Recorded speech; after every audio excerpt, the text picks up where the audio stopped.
tinatawag na chain na kailangan natin buwagin.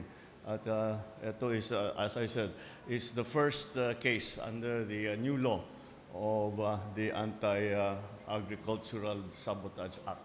Ang naging susi rito ay ang coordination between the different agencies. Yun lagi ang pinakamahalaga because the different agencies were all working together all the way up to the end because ang end consumer nito, DSWD. Kaya mula rito, pupunta tayo doon naman sa pag-distribute nitong nahuling na nismuggle na isda.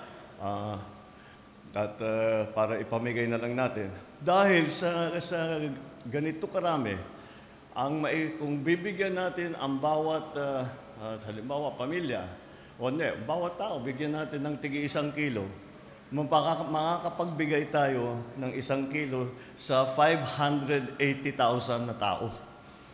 Kaya yan ang gagawin natin. At bibigay natin yun, halimbawa sa mga evacuation center, doon sa mga hospital, bibigay natin sa mga yung mga home natin, o sa Bucor, lahat yan. Tama, sa mga Bucor para meron tayo, para naman hindi masayang.